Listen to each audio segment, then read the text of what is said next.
¿Qué tal? ¿Cómo están? Ya ha comenzado el torneo argentino, la temporada argentina. Estamos recién comenzando febrero cuando grabamos este video y ya van 3 fechas, sí. Parece increíble, pero van 3 fechas en pleno calor en el fútbol argentino con temperaturas imposibles, con jugadores pidiendo agua a cada rato. Y además vamos a hablar también de los candidatos y de los fichajes. Acá la gran pregunta es, bueno, hablando en español casi, ¿quién fichó mejor o quién compró mejor en términos argentinos? ¿Cuáles son los equipos que invirtieron mejor? ¿Cuáles son los equipos que generaron las mejores incorporaciones para encarar por lo menos esta mitad de año hasta que se vuelva a abrir el libro de pases a mitad de año cuando termine la primera parte, es decir, la primera Copa de la Liga? Porque increíblemente en el fútbol argentino de esta temporada, como dice la AFA insólitamente, ¿no? La Liga de los Campeones del Mundo. Entre paréntesis, no hay más de 4 o 5 campeones del mundo en la Liga. Pero bueno, es la Liga de los Campeones del Mundo por ser Argentina, nada más que por eso. Pero bueno, en esta temporada va a haber 2 Copas de la Liga. Es decir, que no va a haber una Liga argentina, no va a haber un campeón argentino como siempre hubo, sino que habrá 2 campeones de Copa de la Liga, 2 ganadores de copas, no un ganador de una liga. Esto es insólito, siempre al menos hubo una liga y una copa, o directamente una liga grande, como se jugaba antes, con coherencia, con 38 fechas. Eso ya no pasa más, ahora son Copas de la Liga con 2 grupos de 15 equipos cada uno, fíjense lo que estamos hablando. 30 equipos, torneo de 30, como decía Grondona en alguna oportunidad, en aquel sueño que tenía, que ahora se hizo realidad para desastre, en muchos casos en fútbol argentino, que les cuento también, dejó de vender derechos para España de televisión y dejó de vender derechos para los Estados Unidos. Solamente se puede ver por una plataforma web, pero ya no se puede ver fútbol por televisión, ni en España ni en Estados Unidos de la Liga Argentina. Bueno, esto está de alguna manera contando un poco lo que ocurre alrededor del fútbol argentino. Pero sí que se ha gastado mucho dinero. Sí que como hace mucho tiempo que no ocurría, el fútbol argentino gastó 83 millones de euros. O sea, más o menos unos 90 millones de dólares. Una cifra tremenda tomando en cuenta que en las 10 ligas más importantes o 10 de las mayores, de mayor referencia en el mundo, Argentina está cuarta.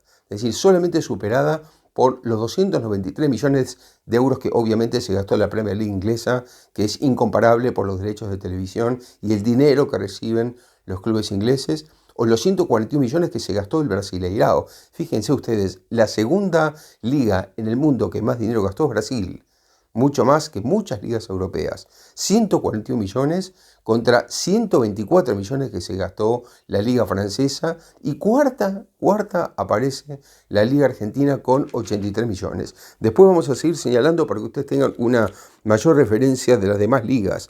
Por ejemplo, otra de las ligas que se gastó muchísimo dinero es la mexicana, que se gastó 45 millones de euros, o la Serie A italiana, 64 millones de euros. Claro que el mercado de invierno, que es un mercado en el que se gasta menos que el de verano. Pero así todo, la Liga Italiana se gastó a la Serie A 64 millones contra los 83 millones de euros que se gastó el fútbol argentino. Luego la Premier League rusa gastó 34 millones de euros. La Major League Soccer de los Estados Unidos, también muchísimo dinero, más que Argentina, 92 millones de euros. Pero bueno, estamos hablando también de un mercado muy poderoso en lo económico por el tema de la televisión. La Bundesliga se gastó 33 millones de euros, bastante más abajo que lo que se gastan algunas otras ligas importantes. Y la Championship inglesa, es decir, la segunda de Inglaterra, se gastó 30 millones. Fíjense, a 3 millones de la Bundesliga. Los alemanes en primera división gastaron 3 millones de euros más que la segunda de Inglaterra. Esto muestra a las claras el dinero que recibe Inglaterra por la televisión, ¿no? Pero bueno, Argentina vuelve a posicionarse quizá como nunca en los últimos años, en una situación en la que algunos clubes realmente tienen un poderío económico muy importante por algunas ventas que hicieron. Yo creo que esa es la clave también.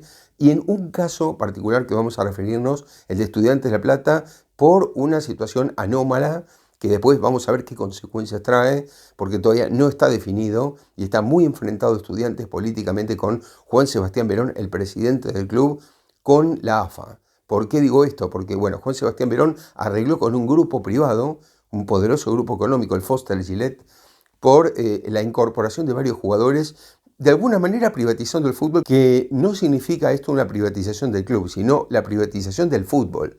Algo que ya algunos clubes de manera solapada venían manejando. Caso Talleres de Córdoba un poco menos solapada, o Defensa y Justicia. Ahora Estudiantes llega con todo, con esta situación de manejar el fútbol de una manera privada. Es decir, inversores que traen jugadores para seguramente en poco tiempo llevárselos, cotizarlos primero y después llevárselos a Europa. Así que yo creo que esa es la clave de que hay varios equipos como Boca, como River, como Estudiantes, un poquito menos Racing, son los que más han gastado en la compra de futbolistas o en préstamos importantes de futbolistas para encarar situaciones muy importantes. En 3 de los 4 casos directamente es la Copa Libertadores, Estudiantes, River y Racing, Boca en la previa de la Libertadores que tiene que encarar en los próximos días para llegar a la fase de grupos de la Copa Libertadores, pero claramente son los 4 equipos que tienen mayor aspiración de obtener títulos importantes en esta temporada. Entonces, bueno, vamos a ir un poquito a hablar de esto y antes de hablar de las incorporaciones más importantes, o quizá mezclado con esto, les quiero decir algo que me parece importante como concepto filosófico. Yo creo que acá para determinar quién fichó mejor o quién compró mejor los jugadores que compró, hay que tomar en cuenta también qué estructura tenía antes. Es decir, si hay una coherencia en estas compras o si es una compra espasmódica.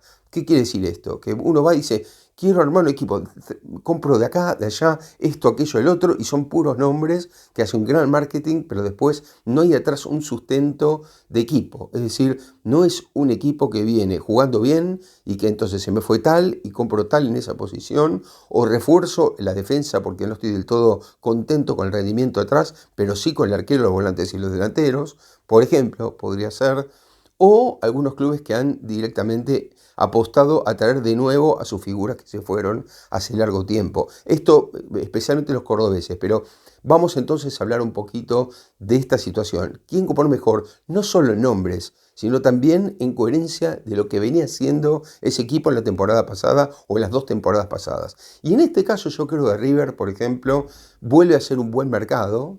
River vuelve a ser un buen mercado, apostando a algo que ya viene haciendo esta conducción hace un par de temporadas, que es tratar de convencer a exfutbolistas que tuvieron una larga carrera en el exterior para que vuelvan a jugar en River. Es decir, apostar otra vez por el club de sus amores o el club en el que se formaron. Fíjense que la mayor parte de las adquisiciones de River en este último tiempo apuntan a eso. Estamos hablando de una vuelta pronta de Enzo Pérez después de un paso corto por Estudiantes, más que nada por un enfrentamiento con el técnico de Michelis. Bueno, cuando volvió Gallardo, claramente Enzo Pérez fue un jugador de una época gloriosa de Gallardo. Vuelve a River rápidamente entonces Enzo Pérez, que además, bueno, va a tener como compañeros a Montiel y a Martínez Cuarta, por ejemplo, atrás. Montiel, campeón del mundo, de hecho, autor del penal con el que Argentina se consagró campeón del mundo, vuelve después de unas temporadas en España, en el Sevilla básicamente, y un ratito en el Nottingham Forest, pero bueno, después había vuelto a Sevilla, ahora vuelve al fútbol argentino, o es un jugador de confianza para Gallardo, que de todas maneras tenía ahí a Bustos, que es un jugador importante en ese lugar. Por el otro lado sigue Acuña, y fíjense que con esto determina la salida de Enzo Díaz a préstamo al fútbol de Brasil, al San Pablo de Brasil, pero también la vuelta de un jugador importante para Gallardo como es Martínez Cuarta. Martínez Cuarta estaba en la Fiorentina y River adquiere el pase de Martínez Cuarta, así que fíjense qué importante que es para River y para Gallardo tener jugadores que ya pasaron por el club anteriormente. Después hay 2 jugadores que no pasaron por el club, que me parece que pujaron, ahí River pujó con Boca hasta el final, y no sé hasta qué punto no hay una cosa de capricho de los dos, de Boca y de River ahí, que si al otro le gusta ese jugador, voy por ese jugador, ¿no? Pasó con Matías Rojas, que ya marcó un gol en el primer partido de River contra Platense, cuando ya parecía que perdía, y el otro es Galopo, un jugador ex Banfield que pasó también por el fútbol de Brasil. Bueno, ellos dos se suman también a este River, que trae a otro jugador que hace mucho tiempo que no vestía la camiseta de River, que se formó ahí y que se fue al exterior, ahora volvió, que es Driussi, un jugador muy importante que pasó ahora por la MLS y que le puede aportar mucha potencia ofensiva a un River que, como digo, ya venía teniendo una estructura, y lo que sorprende es que ahora no tiene tanto gol como antes. Yo creo que Borja, el colombiano Borja, que es un gran goleador, perdió un poquito de esa confianza tan grande que tenía con De Michelis. Con Gallardo empezó a perder un poquito de esa confianza, pero es un jugador muy importante. Y yo creo que River es el equipo más armado, el equipo que ya tenía una estructura que apunta, me parece, más claro en un mercado y que ahora tiene prácticamente de 2 a 3 jugadores de nivel por puesto. Así que me parece que, bueno, por supuesto que Gallardo viene diciendo, hicimos un buen mercado, es decir, no es un técnico que se vaya a quejar por el mercado que hizo River, porque realmente es un mercado muy importante y todavía espera por dos jugadores más, Lucas Esquivel y Kevin Castaño. Si trae esos dos jugadores, bueno, realmente creo que es un plantel absolutamente completo, como dije, con varios campeones del mundo, con una defensa que era el punto más débil, ya mucho más completa, y habría que ver qué va a pasar con el 5, ¿no? Porque River siempre es el puesto que para mí estuvo en duda o en cierta polémica en el último tiempo, porque es donde no rindió tanto. Sorprende sí este inicio con tan poco poder ofensivo, pero si ustedes recuerdan, los equipos de River de Gallardo casi nunca empiezan bien la temporada, se van acomodando con el paso de los días o de las semanas. Luego está el caso de Boca. Cuando hablaba de espasmódico, yo creo que Boca viene haciendo muy malos mercados, hasta este que fue bastante mejor que los anteriores.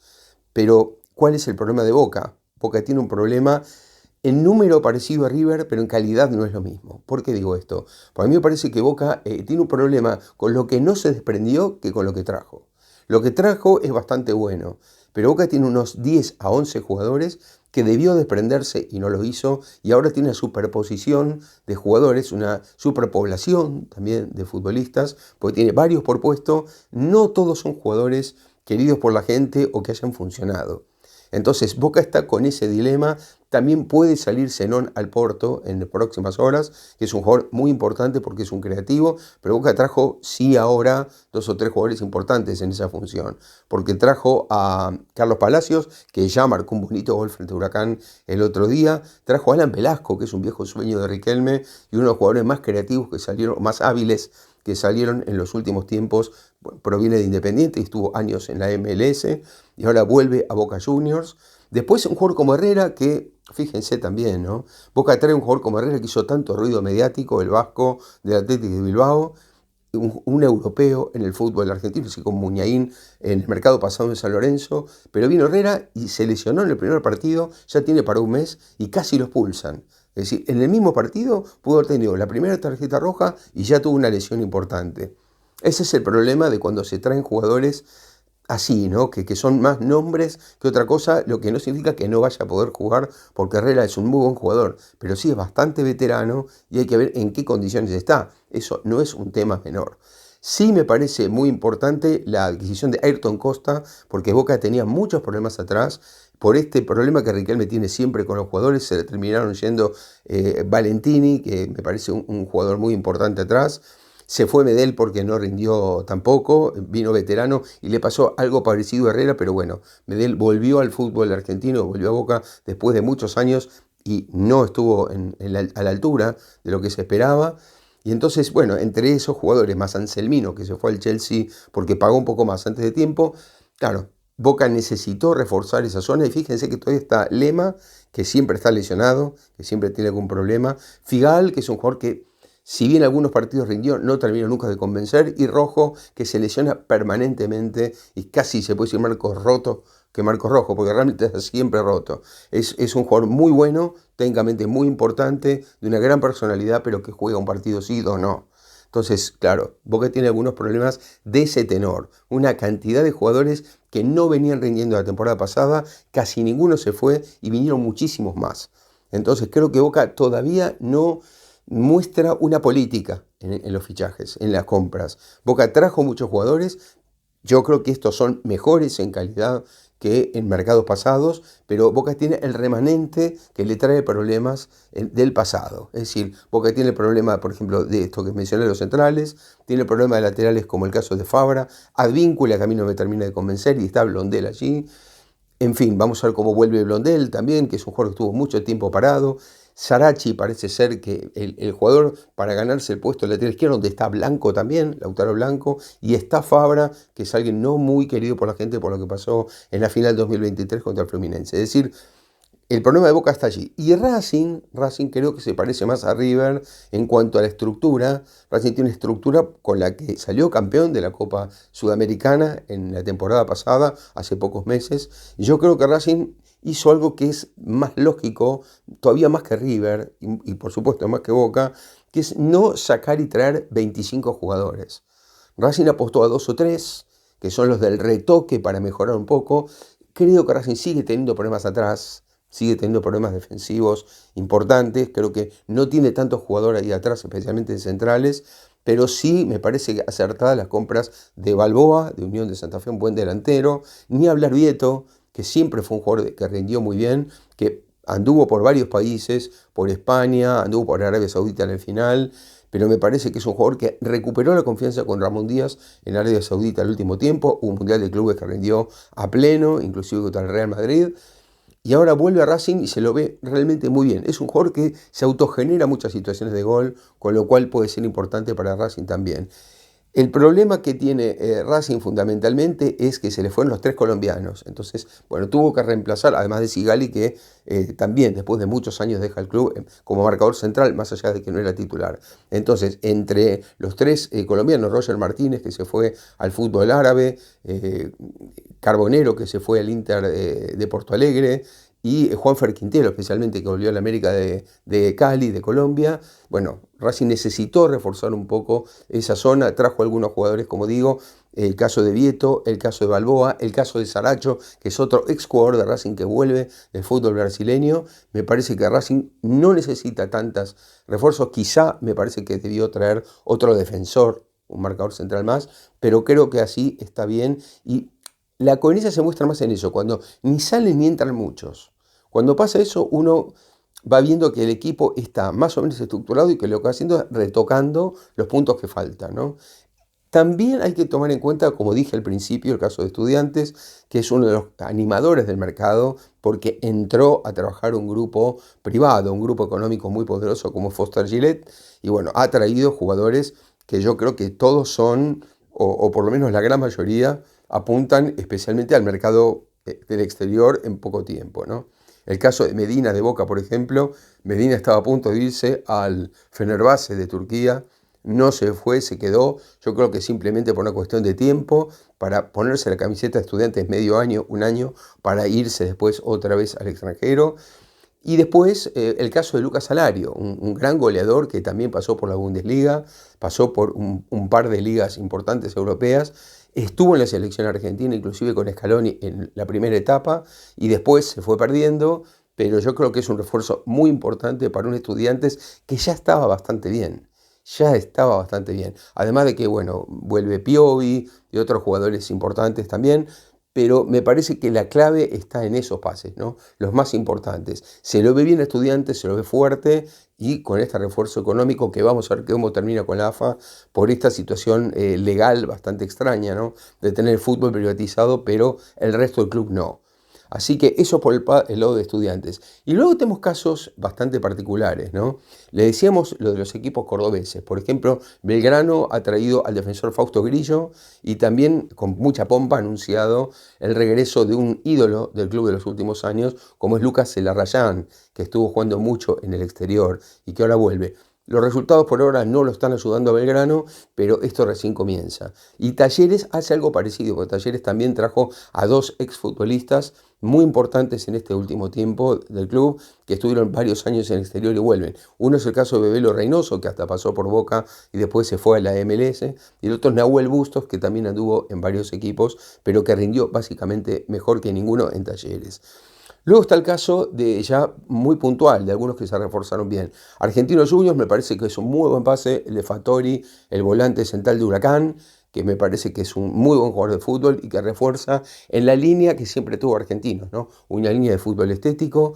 El caso de Vélez, que va muy mal ahora, porque bueno, Vélez perdió a los jugadores más importantes, ¿no? Vélez perdió a Aquino y perdió a Valentín Gómez.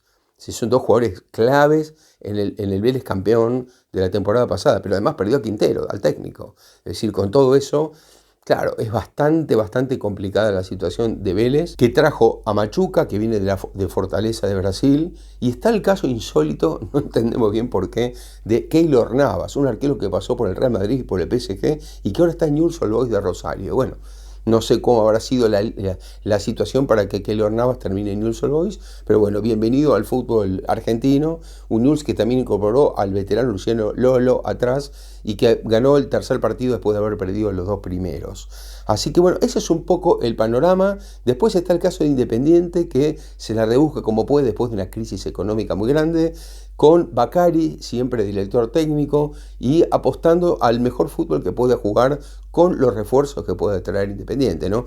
Llegó el chileno Paulo Galdames, llegó Nicolás Freire del Inter de Miami, llegó Luciano Cabral también del fútbol de México, del León de México, y un jugador para tener en cuenta y para ver qué tal funciona, que es el juvenil Pocho Román. Pocho Román estaba en el Barcelona B y bueno, se ve que el Barcelona B no se adaptó o qué, pero volvió al fútbol argentino para jugar a Independiente.